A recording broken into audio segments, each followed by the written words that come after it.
Inculquer les valeurs de citoyenneté, c'est l'un des leitmotifs du ministre de la Jeunesse et des Sports chargé de l'instruction civique et de la construction citoyenne qui initie plusieurs activités en ce sens. La gestion des déchets ménagers demeure un véritable casse-tête dans certains quartiers de Kati, transformant certains endroits en dépotoirs. La mairie et les populations s'accusent mutuellement. On tentera de faire la lumière dans ce journal. Focus ce soir sur la troisième journée du championnat national de la Ligue 1 Orange qui a pris fin ce 7 décembre à Bamako. Les quatrièmes journées démarreront vendredi. Bonsoir à tous, mesdames et messieurs, bienvenue dans ce journal. Redorer le blason de la jeunesse malienne est l'une des leitmotifs du ministre de la Jeunesse et des Sports chargé de l'instruction civique et de la construction citoyenne qui initie plusieurs activités autour des valeurs de citoyenneté mais aussi de l'engagement volontaire des jeunes. Soumaïla Fani. De la brigade citoyenne à l'école de la citoyenneté, en passant par le programme intégré pour l'autonomisation des jeunes en faveur du volontariat, de multiples initiatives ont été récemment mises en œuvre pour mettre à contribution la jeunesse malienne face aux défis socio-économiques et citoyens du pays. Ces initiatives se sont imposées comme des outils vitaux pour porter haut les valeurs de la nation. Alors l'opération Mon quartier propre, c'est pour vous rappeler, c'est une initiative qui avait été lancée à la suite des grandes inondations que nous avions eues. Donc l'idée derrière, c'était d'inciter au niveau de la jeunesse cette action de citoyenneté, de se mettre ensemble et d'essayer d'assainir les différents quartiers. Il y a un programme que nous avions lancé. La première cohorte avait très bien marché, qui s'appelle à l'école de la citoyenneté. Ensuite, il y a eu la deuxième cohorte. Cette deuxième cohorte a permis d'accueillir 200 jeunes encore. L'idée derrière, c'était de leur parler un peu du Mali, de nos traditions, de nos coutumes, du rôle du jeune dans sa société. Le 29 novembre, dans le cadre du volontariat, environ 1000 jeunes ont prêté serment. Objectif, mettre leur engagement civique et patriotique au service de leur communauté dans plusieurs domaines. De plus en plus, nous sommes en train de mettre un accent particulier sur le volontariat, en créant un lien entre le bénévolat et le volontariat, parce que pour nous, ce lien, il existe et il est important de le mettre en valeur. Et surtout, ça nous permet de mobiliser le maximum de jeunes sur le terrain pour pouvoir répondre un peu plus aux attentes des communautés.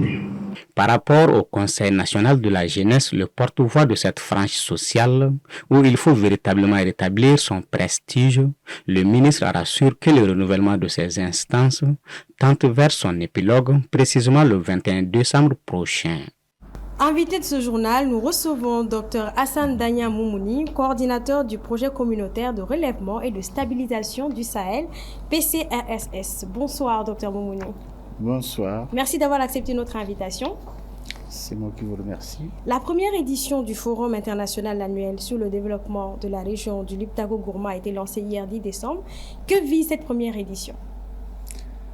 Et cette première édition donc, du Forum international sur le développement de la région du Liptako-Gourma vise à rassembler la communauté scientifique de la région pour se pencher justement sur les problèmes de développement de la région du Liptako-Gourma. Alors justement, le thème de la rencontre de Bamako, c'est relèvement et stabilisation, facteurs clés du développement territorial de la région du Liptako-Gourma. Est-ce que ce thème est-il révélateur d'un engagement pour les trois États? Effectivement, ce thème est un engagement entre les trois États, et au sens où nous sommes dans une région qui est en crise depuis une dizaine d'années. Et quand une région est en crise, parler de développement passe par des étapes. Donc, une des premières étapes, c'est d'abord apporter le secours d'urgence aux communautés en crise, donc les personnes déplacées. Et ensuite, il faut les stabiliser, c'est-à-dire les ramener au moins à la situation d'avant la crise. Et c'est seulement à ce moment qu'on les accompagne à travers des projets qui vont les aider. Donc cet événement s'inscrit notamment dans une dynamique de trouver des pistes de solutions. Des pistes de solutions, justement. D'accord. Alors, le projet communautaire de relèvement, de stabilisation du Sahel, est-ce que ça vise des secteurs spécifiques? Oui, puisque comme vous savez, les communautés vivent de l'agriculture, du pastoralisme, de la pêche. Voilà, donc ce sont essentiellement ces secteurs. Donc en fait, c'est la vie de tous les jours de nos communautés dans leur activité de tous les jours. Maintenant, il se trouve qu'avec la crise, cette vie est perturbée et donc le projet vise donc à remettre les situations dans leur situation d'avant, les communautés dans leur situation d'avant et après, donc les accompagner à travers des projets. Donc les domaines connexes, notamment à ces 3 secteurs-là, interviennent également? Également, oui. D'accord. Alors aujourd'hui, le développement, c'est un tout. Donc c'est un tout. Donc ça inclut tout cela. Voilà. Alors le bilan de la mise en œuvre du plan d'action commun soutenant l'harmonisation régionale des politiques et des investissements dans la région du Lutako-Goma, est-ce que vous pouvez un peu nous dire c'est quoi le bilan réalisé? Donc comme vous savez, le projet est en cours de mise en œuvre depuis 3 ans maintenant. Et donc chaque année, il est élaboré un plan d'action commun à travers lequel les 3 pays harmonisent leur méthode de travail et se fixent des horizons, des objectifs à atteindre. Chaque année, vous regardez ce qui a marché, ce qui n'a pas marché, vous essayez de faire en sorte de réadapter ce que vous allez faire en fonction de cela. Voilà, tout à fait. D'accord. Merci. Oui, allez-y. Maintenant, ce qu'on n'a pas pu faire, donc on le reconduit dans l'année qui vient, dans le prochain. D'accord, donc cela sera inclus dans le plan d'action de l'année qui suit. Voilà. D'accord, merci beaucoup, Dr Hassan Danya Moumouni, pour ces éclaircissements. Je rappelle que vous êtes le coordinateur du projet communautaire de relèvement et de stabilisation au Sahel. C'est moi qui vous remercie. Merci. La gestion des déchets ménagers demeure un véritable casse-tête dans certains quartiers de Kati, surtout quand les marchés, les rues et les voies ferrées se transforment en dépotoirs. La mairie et les populations s'accusent mutuellement, mais à qui la faute? Geneva Samake. S'il s'agit de la gestion des ordures, c'est un véritable problème auquel la mairie et les populations de Kati sont confrontées. Au niveau des voies ferrées traversant la ville, les ordures ont envahi les rails. Aussi, il est courant de voir en longueur de journée par endroits des citoyens déverser leurs tas d'ordures en pleine rue ou sur la chaussée en toute innocence, comme vous pouvez le constater sur cette image. C'est comme chez tout le monde, hein. Nous avons des ordures parce qu'il n'y a pas de lieu précis qu'il faut qu'on y ait un boy. Monsieur Moula Doufra va dire que nous avons un fli. Donc il y a beaucoup de gens qui ont affilié. Donc vraiment, c'est un problème très urgent. Et nous, je suis encore beaucoup nouveau là. Vraiment, Taraka Ambolo Dandoni. Surtout à Raé la Kofé. Il y a un tas de matériel de données. Parce qu'en cas de train blara marcher là tout de suite. Vraiment, face à cette situation d'insalubrité, la jeunesse du quartier Samaké-Bougou s'était mobilisée pour dégager les ordures en collaboration avec l'ancien mandataire de la mairie. Malgré cela, la population continue de déposer anarchiquement des ordures car le quartier n'a pas de dépôt de transit régulier. Il faut un changement de comportement parce que si la population n'est pas éduquée dans ce sens-là, ça va poser beaucoup de problèmes encore. Parce que même si on les conseille, on les appelle à ne pas jeter les ordures, vous allez voir que vers 4 h du matin, 5 h du matin, ils se lèvent pour aller jeter les ordures. Qui peut contrôler dans ça? Il faut que l'administration arrive à aider les quartiers à créer des dépôts de transit réguliers. Si l'État peut aider aussi les collectivités à créer aussi ces entreprises communales de gestion des ordures, ça pourra vraiment nous arranger aussi. Parce que nos mairies là n'ont pas assez de moyens. Pour Zangan Dao, secrétaire général de la mairie de la commune urbaine de Kati, cette situation s'explique par le fait que les populations ne respectent pas les sites de transit et jettent de façon anarchique les ordures, qui constituent une menace contre la santé publique et dont la mauvaise gestion présente un grand risque d'inondation. Pour pallier à cette situation, la mairie a engagé des campagnes de sensibilisation de la population ainsi que de salubrité. Une conférence de 2 jours réunie à Nouakchott, chefs d'État, ministres, experts du secteur éducatif et partenaires internationaux pour discuter des réformes nécessaires au système éducatif africain en vue de répondre aux défis actuels et de préparer la jeunesse aux exigences du XXIe siècle. Paulia Pinguesson. Alors que l'Afrique demeure à la croisée des chemins pour bâtir un système éducatif inclusif, équitable et adapté au XXIe siècle, cette rencontre de Nouakchott est un événement d'envergure organisé sous la présidence du chef de l'État mauritanien, président en exercice de l'Union africaine. Bien que des progrès notables aient été réalisés dans l'accès à l'éducation, le continent reste confronté à des défis persistants. L'Afrique représente aujourd'hui 90% des besoins mondiaux de financement externe pour l'éducation d'ici 2030. Le président Bassirou Diomaye Faye a rappelé l'engagement commun de l'UA à façonner une Afrique résiliente et dynamique.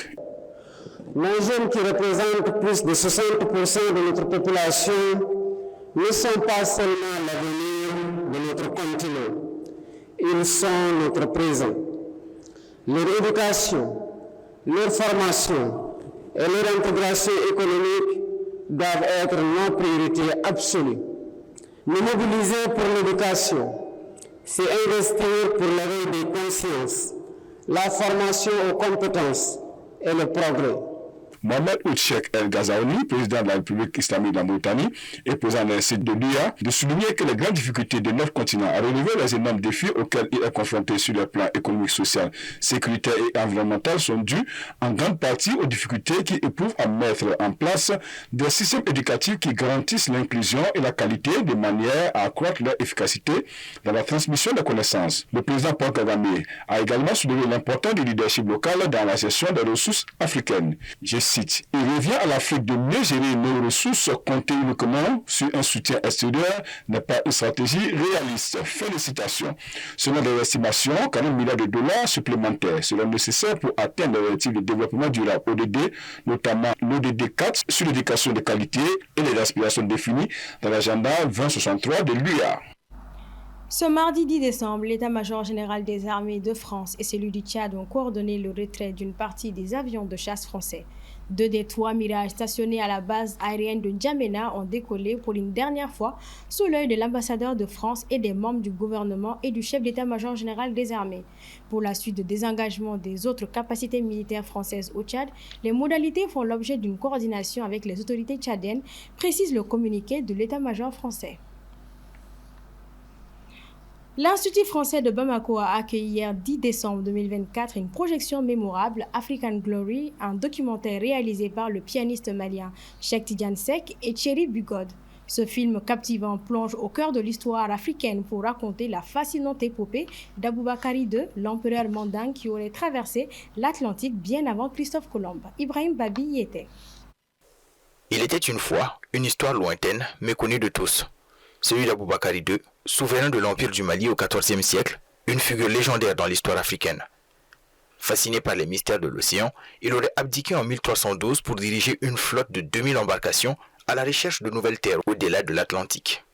African Glory revisite cette histoire en mêlant archives historiques, témoignages d'historiens et exploration moderne des traces laissées par cet odyssée. En tant qu'historiens, nous avons toujours, n'est-ce pas, réclamé, à corps et à cri bien sûr, la relecture de l'histoire africaine. Il faut la vérité historique. Donc aujourd'hui, ici nous trouvons des gens vraiment qui arrivent bien sûr à faire ce travail. Nous ne pouvons que saluer, les remercier infiniment. Le documentaire, parti au départ d'une idée de musique de la part de M. Cheikh Tidiane Seck, a déjà fait le tour de plusieurs festivals et remporté des prix.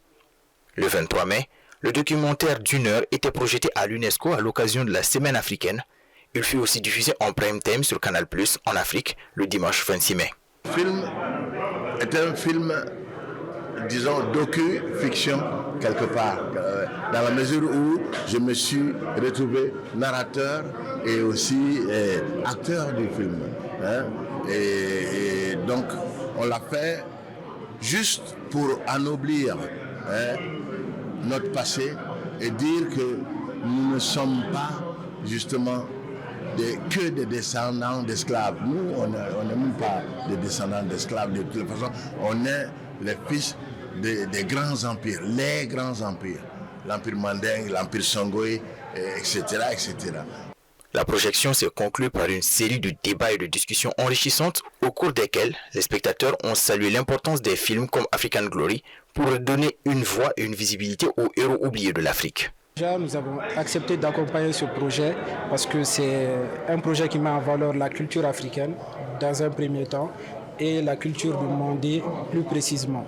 Nous savons que nous avons accueilli de grands souverains ici au Mandé, mais leur histoire est encore peu connue du public.